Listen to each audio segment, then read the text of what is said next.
Hey everyone, it's Joe from greenlightsound.com, and in today's episode we've got another quick one, and this is a really easy tip for using the UAD Helios Type 69 EQ on guitars.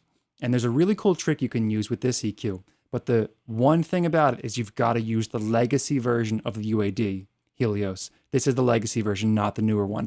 And I'm going to jump over to Plugin Doctor and show you exactly why that is.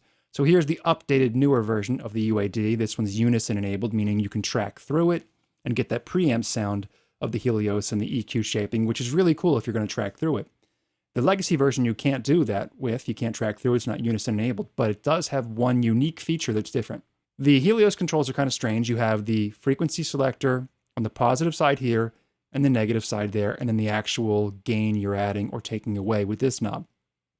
Same with the newer version. Here are the frequencies I'm using. Here is the gain I'm adding or taking away. So if I were to bump this up to 120, for example, nothing happens on the EQ curve. It doesn't do anything. I have to actually move the knob to adjust the EQ.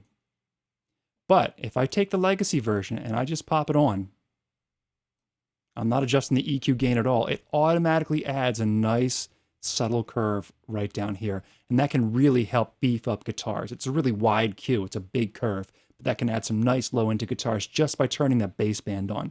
The second trick, the second thing you do, is set your mid-range EQ to 3.5K and boost it a lot. You're going to turn this knob all the way somewhere between the 10 and 15 dB range. And it looks really huge, and it is a really big boost, but it adds some really nice upper mid-range saturation to guitar parts. You can get away with doing that with the new one as well, but you don't get that little bump from the bottom end, so that's why I recommend you use the legacy version. Now, if we jump back to Studio One here, here's the guitar part without any of the processing going on at all.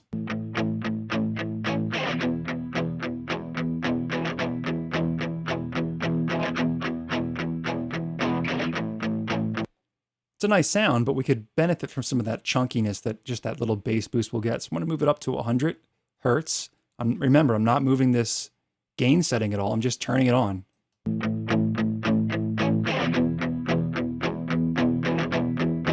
Watch here as I turn it on and off.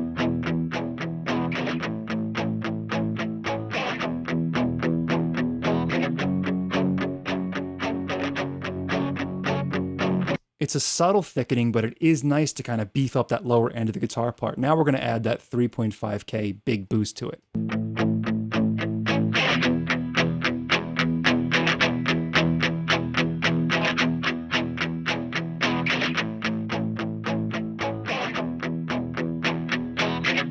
And you might think, well, that's really over the top and too much. And it is on its own isolated. But if you're adding that to a mix that has a lot going on, that's going to really help those guitar parts cut through. So here it is with no effect at all.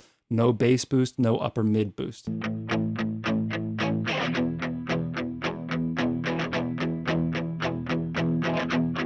And with it added,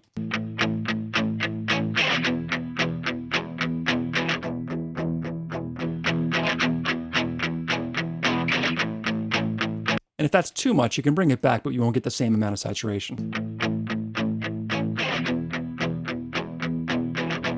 But even if you choose to not use this upper mid-range boost at all, if you think it doesn't work for you or if it's a little bit harsh, you can certainly just dial this low mid bump in there and it sounds really cool. Here it is off again, and I'll change the frequencies.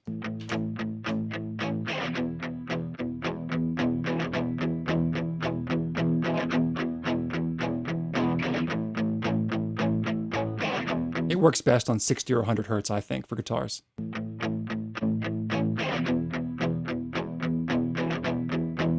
So there it is, a really simple trick using the UAD Helios EQ to add some nice low end to your guitars and saturate the upper mid range if you want to.